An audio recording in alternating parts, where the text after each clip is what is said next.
Okay, today on the podcast, I am joined by Warwick Sabin. He is the president and CEO of Deep South Today down in Mississippi. Are you just in Mississippi? Sorry, I didn't ask before.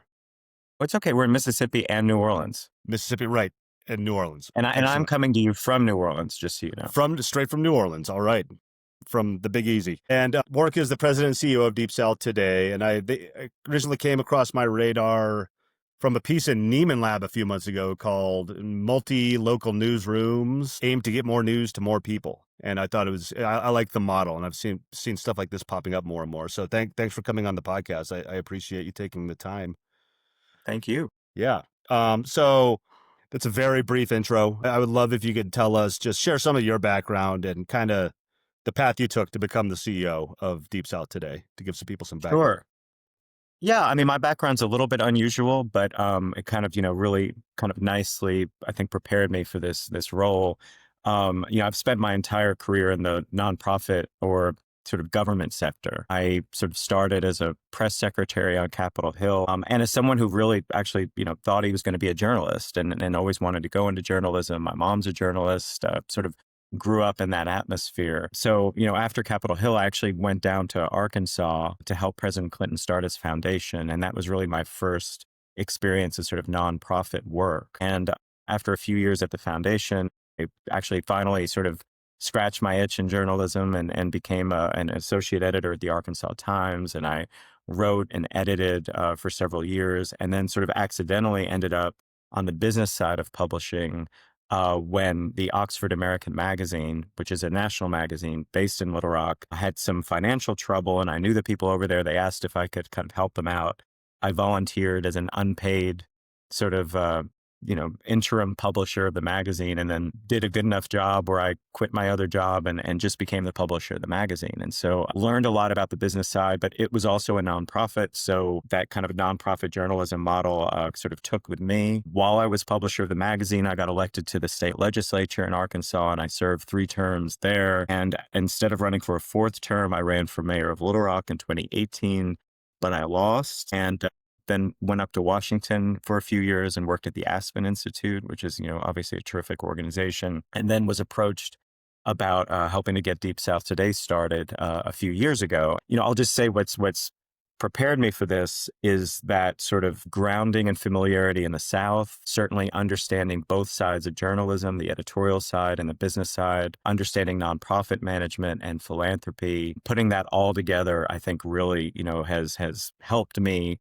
sort of, really kind of get a good start into this kind of work. That's awesome. Yeah, everybody has such a different story how they get into it. That's interesting. You have such a deep background in government and nonprofit sector. Also, that's super interesting. It is a trend on the show. I see people who sometimes have family. I think you said your mom was a journalist.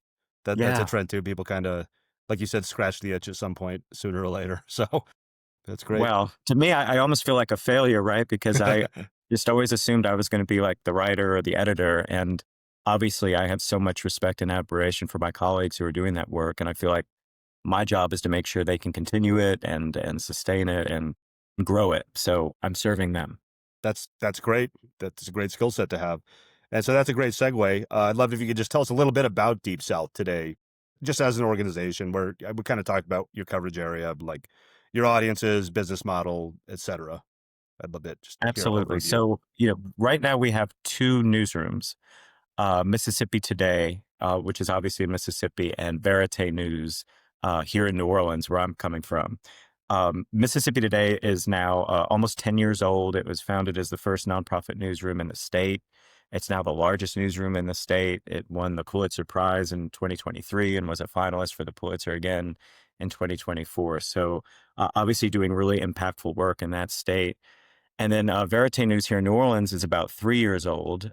They're growing pretty rapidly and doing some really important, impactful work here in the city. And Deep South Today really got started as a way to support both of those newsrooms with a centralized infrastructure to make things more efficient, to achieve some economies of scale. Because, we're doing this work in a really under-resourced region.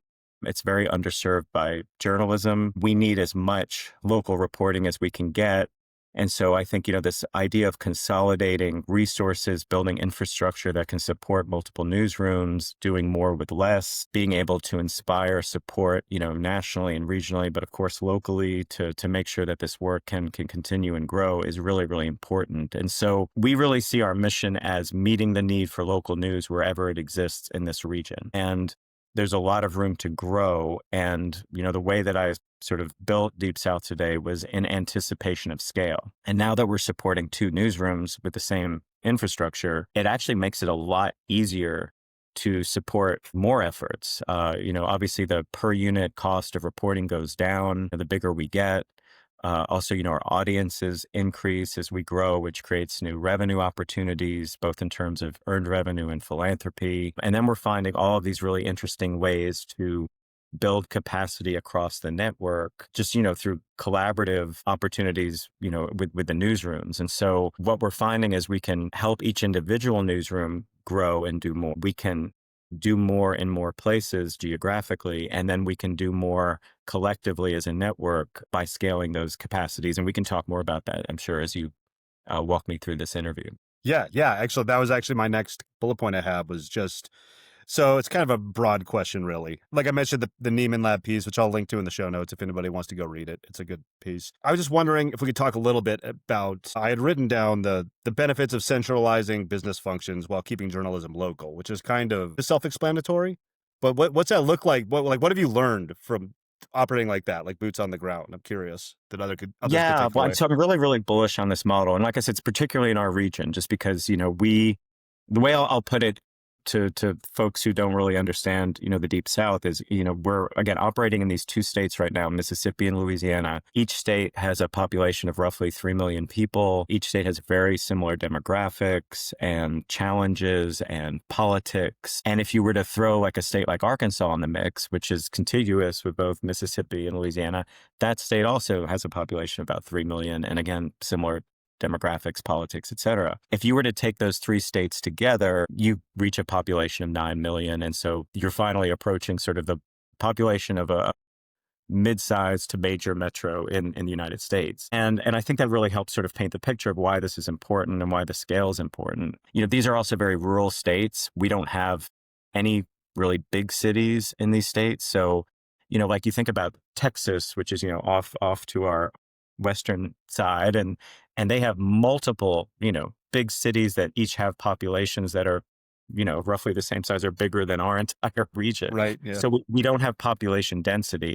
These are rural, sparsely populated places. So when I talk about what it means to be responsible with resources, it just makes sense for us to centralize as you would, probably with one newsroom in any of these sort of major metros around the United States. But, beyond that, we, obviously want to make sure that the newsrooms themselves are very low, their audiences and the people that they're serving. And so I'm not looking to create like a cookie cutter, like newspaper chain model where each, newsroom has the same exact name and is approaching everything in the same exact way, because the key is here, these states are very different. I mean, they're all in the South, but they have different personalities, different identities. And we want to make sure that the people we serve understand that, like, we don't see them as homogenous, that we understand the nuances and the particularities of these places. And so the newsrooms themselves on an editorial basis, are autonomous. Their editors in chief direct the news coverage. The reporters, and editors are on the ground in those places. They're simply being supported by the same, again, infrastructure when it comes to the boring stuff like finance and HR and technology, but also the fun stuff when it comes to audience engagement. And, when I talk about building capacities, we're talking about doing that in things like multimedia, video and audio, which are expensive to do, investigative reporting, which also is the most expensive kind of reporting to do. If we can find, again, those economies of scale and share resources across the network, we can do more of that. The other thing I'll just say is, in our region, we've lost so much news. So many small local papers have gone out of business. The Associated Press no longer has a presence in Mississippi. They're just like these big news deserts. And so if we don't do this work, nobody else will. And so we have to find a way to do it, again, in the most efficient way possible. So I love this model where We have multiple newsrooms in different places doing their work independently with their own identity, but we're just sharing the resources that we can put together to make sure this work can be sustained. That's great. Yeah, I'm in a pretty rural area. I'm in Western Colorado, so we have Denver. It's a mid-sized metro. But then my wife and I came out here a few years ago, and I think sometimes people forget just in the space. Most people are in big cities, so a lot of people I talk to are in big cities, and you just kind of take it for granted that population density. But being on the ground in a town of 20,000 here, I understand how like you do need the so it gives me a clearer picture on how this model is super beneficial to areas like that. When you talked about kind of sharing resources between newsrooms, I'm also curious. I hadn't added this in the notes, but is there also collaboration in reporting? Like if there's a story that pops up, this for one newsroom breaks it, but it's really relevant to the whole region, will it go up on the other digital platforms or wherever also? Yeah, I mean, more and more that's happening. I think what's fun also about our organization is the culture that we're creating.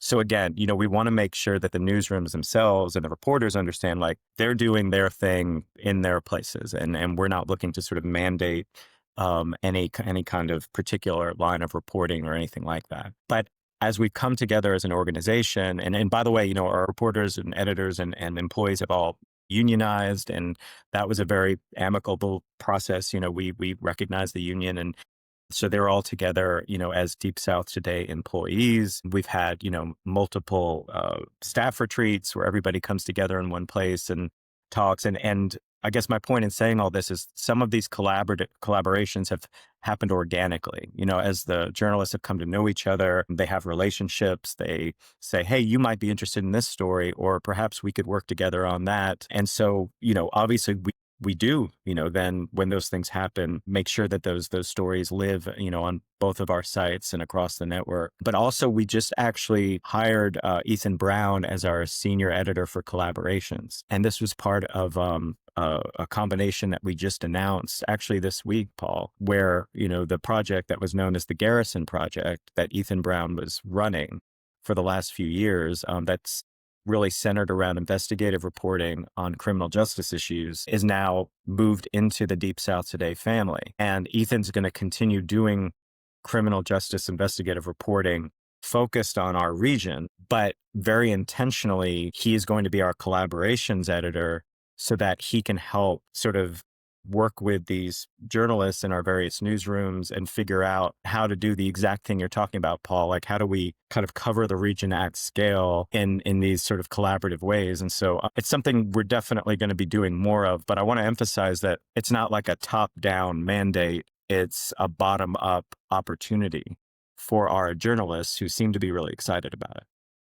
That's great. You kind of piqued my interest. So if I'm a reader of Mississippi Today or Verite news, are they like, is the average reader, is the branding there where they're aware it's part of a broader like the Deep South Today network? Or So, well, we kind of stay in the background. We don't want to get in between the relationship that the reader has with the newsroom. And so, yeah, we're not like blasting the Deep South Today brand in front of people, or we want them to connect with the local newsroom.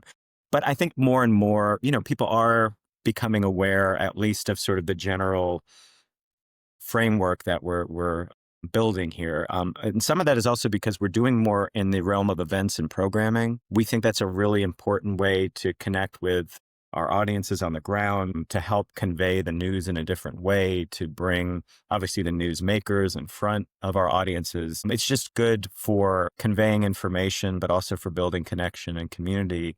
And so, that's another capacity that Deep South Today is sort of making possible for the newsrooms. And so that Deep South Today brand does get in front of people. And for instance, we just had a major event in Jackson, Mississippi at the end of July. And I actually interviewed Jamie Dimon, who's the chairman and CEO of JP Morgan Chase. And we had a kind of whole series of panel discussions on different issues, but that was very much sort of Deep South Today and Mississippi Today working together to bring an event of that caliber to the Jackson community. yeah, I saw that and I was actually going to bring that up. That's really cool. I was like, he had Jamie Dimon he interviewed. That's impressive. Thank you. How was that experience? So Well, I I mean, meant to listen to it before he hopped on, and then I got bogged down in a million other things. Apologies. Yeah. Yeah, no, I mean, we were obviously thrilled to have the opportunity to have an event that was presented by JP Morgan Chase. And I think they are getting more and more interested in supporting efforts like ours, because I think they understand that having access to credible local news and information is critical, not just for sort of the civic health of a community, but actually for the economic and business health of a community. I mean, you can't really operate a business or build an economy if there's no sort of source of information that everybody can depend on. And so, we really appreciated the partnership with them. But also, I mean, the event itself was just an opportunity to talk about really important issues in the state of Mississippi, which included the issue of brain drain, where, a lot of talented people who grow up in Mississippi oftentimes will leave and not come back. And that obviously is, really detrimental, I think, to the development of the state. And so, our panel was about, how do you retain talent? How do you bring it back? And that was really productive. We also had a panel about the economic revitalization of downtown Jackson that featured, the new mayor of Jackson who'd just been elected, and the head of the kind of downtown there. And so, being able to convene, leaders across the community and citizens, and to have these really important discussions, again, I think is a public service that we, as, the biggest newsroom in the state, have had the opportunity to provide. Excellent. That's really cool. So back to something you said before, you talked about, the benefits of economies of scale, and having a certain size audience opens up new opportunities and everything, which is one of the great parts about this kind of model. I'm curious if you could talk a little bit about, like, what is the scale of Deep South today, and what do you think, like, if you have any thoughts on, like, what a critical mass would be to get something like this started if somebody else is thinking about it. Does that make sense? I think so. Yeah. I mean, I would say we've achieved that critical mass in the sense of, the two newsrooms that we already have. But I mentioned earlier, there's a lot of room to grow. And I want to emphasize that, we're very intentional in that we're motivated by need. This is not like a manifest destiny situation where we just feel like we have to like take over the South and be the only news source. In fact, quite the opposite. Like, I think the days of like this intense competition among news organizations is kind of over. I mean, that's like a very 20th century thing, when like people actually cared like who broke the story. Now, I don't think that's sort of a value proposition. I don't think people want the information, but they're not paying attention to who broke it first. Because at this point, it's a matter of seconds before Yeah. things, kind of get out across the internet. And the truth is, like, there's more work that needs to be done than any of us can do by ourselves. So instead of worrying about competing, we should be worried about how we collaborate, how we sort of think about the division of labor. So when I'm looking at like what our scale should be, I'm looking at, again, where are the gaps? Where is the most need? Where can we be additive? Where can we uniquely provide a service that nobody else is providing? And then if we do that, also, how can we work with people who are already in that space so that we're not, again, disrupting or displacing the work that we're doing, we're really complementing it. And so we're finding that, is working really well in Mississippi and New Orleans now. But, as I'm looking, at, the rest of Louisiana, at the state of Arkansas, Tennessee, Alabama, places like that, we're thinking, okay, now that we have this centralized infrastructure, how can we use it to either create new newsroom opportunities or work with existing newsrooms so that together, we're actually like coloring in all those empty spaces and serving the people who aren't being served right now. Excellent. That's where following the need is how it should be naturally. That also kind of helps tie into another question I have was, so you said that when you kind of came on board, or the newsroom launched, that you had scale in mind from the get-go, like kind of from the beginning. And then in the Neiman Lab piece, I think they quoted you saying that growing too fast is risky. I was wondering if you could talk about that a little bit, how you think about it. Things break if you grow too fast. Yeah, I'm rambling. I'd love to hear your thoughts kind of on that. Yeah, Yeah. no, it's the right question. I mean, it's it's always about, finding that sweet spot and that balance, because, I do not want us to be afraid to take risks or to do, to try to grow in ways that, again, like help us meet our mission. But, at the same time, like, you have to obviously be responsible in how you sort of measure that risk and think about it. Where I'm trying to be careful is, obviously as a nonprofit organization, you're dependent on various sources of revenue, and you try to find like a good mix of that. So you're not dependent on one too much than the other. And so that mix, typically is philanthropy. And that philanthropy is, institutional, but it's also individual. It's big grants, but it's also like small donors because you want to have a really, strong base of people in the community who are supporting you. And then you want to have earned revenue, through things like advertising and events and, other ways to kind of, inspire support, from different places. When you grow as a nonprofit organization, and especially when you're depending on stuff like philanthropy, which, is purely dependent on how somebody feels about you year over year over year, you have to understand that like you may have money to grow this year, but you have to be thinking about like how are you going to sustain that growth? Because once you grow, then that just almost puts more pressure on you to, keep raising money at that level or finding, those resources. On top of that, there's, the capacity issue at the organizational level, because, we do have the centralized infrastructure and I'm trying to keep it as lean as possible because the whole model sort of is based on that efficiency, right? But as you grow, I mean, you do have to continue to invest in that infrastructure because, one person can't do one function, across multiple newsrooms forever, especially as you add more newsrooms. Like you'll have to kind of build up your teams in all of these different functions, whether they're HR or finance or technology or whatever. So understanding and anticipating, that when you grow over here, you're going to have to invest more over there and not stretch your team too thin and all of that. These are the things that I'm taking into consideration. And again, the sustaining piece of it is probably the most important, how you're kind of your growth so that you know that you can sustain it. Excellent answer. What does the you don't have to give me numbers. What would do you have a can you give us a picture of what the revenue mix looks like between like philanthropy, earned revenue, events? I don't know what else you've got going on. Yeah.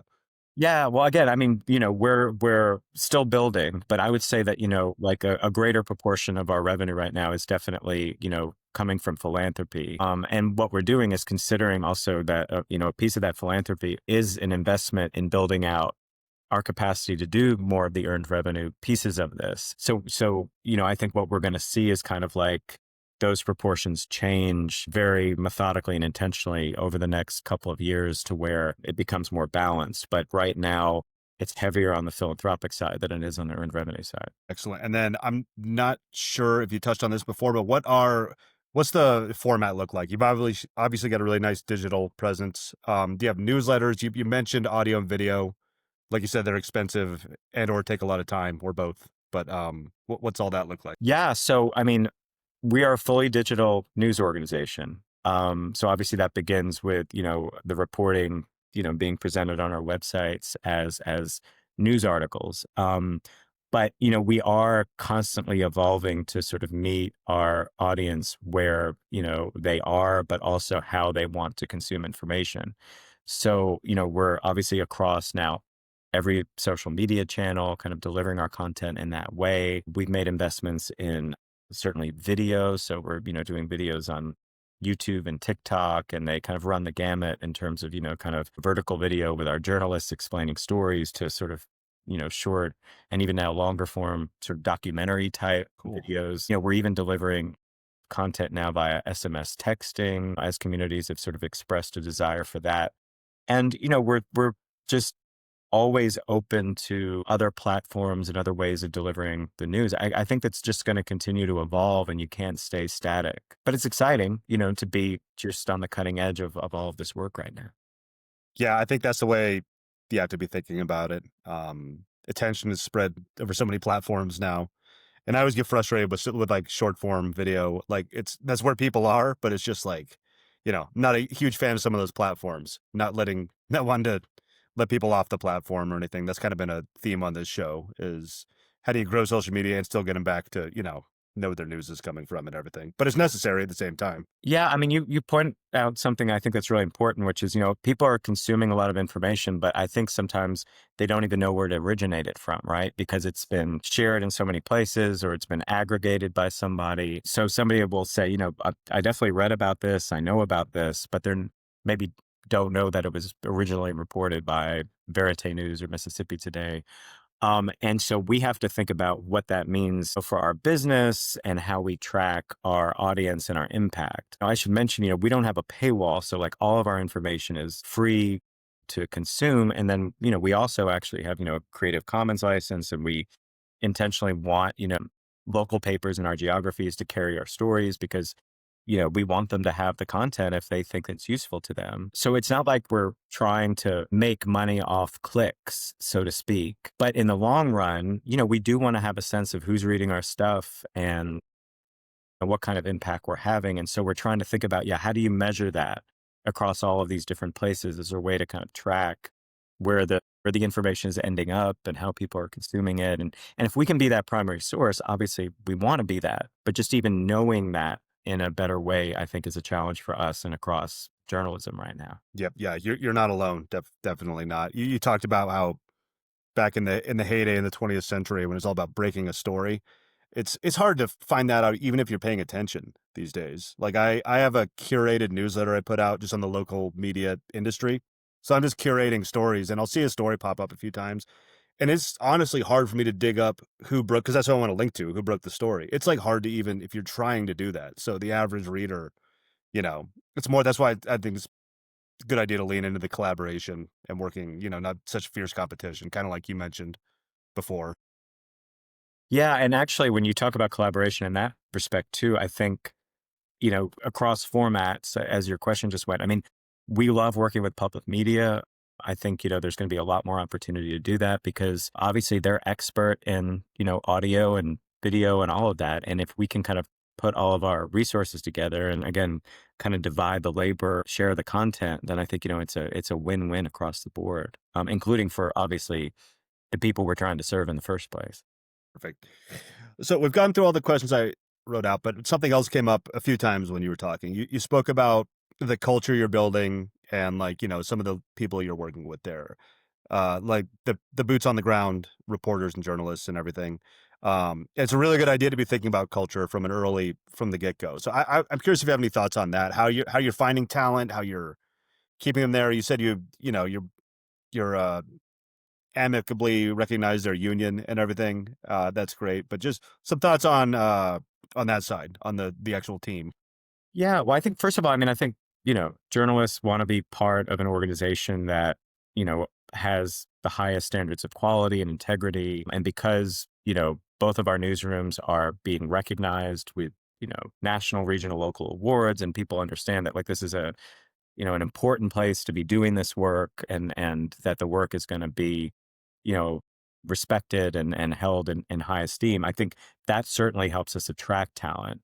We're really intentional also about like really trying to be a place where we can incubate talent. So, we have fellowships and internships, and we don't just want to import talent from outside the region, but we want to be a place where we can sort of help create a pipeline of new young journalists. And so I think that piece of the culture is important. I think people understand that like, even though, places like Mississippi and Louisiana are not maybe as glamorous as New York City or LA or something like that, it's a place again where the issues are important and need deep reporting. And so people who are really just interested in the work of journalism want to be in this place because of, again, the impact that their journalism is going to have. I think they like to know that they're valued as employees. And I think, the unionization effort was part of that.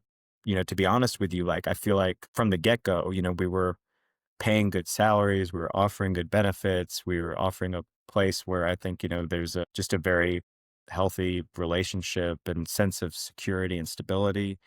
And I think all of that is really important in the journalism industry right now in particular, because of the challenges that so many people are facing in other places. And then again, like we are ambitious and we're always looking for new ways to support the work that's happening. And so, again, to repeat some of the stuff I mentioned, just, you know, how Deep South today is looking for ways to create more capacity in multimedia, video, audio, investigative reporting. We have a lot of really interesting things happening. And so I think everyone understands that this is a place where we're trying to solve problems, where we can get things done, where the answer is not no, it's like, oh, we're we'd love to figure it out, whenever anybody has a new idea. And I think like all of those things are helping us attract and retain talent here again in a challenging part of the country. That's great to hear. Yeah, that's once again great mindset there. And you said that maybe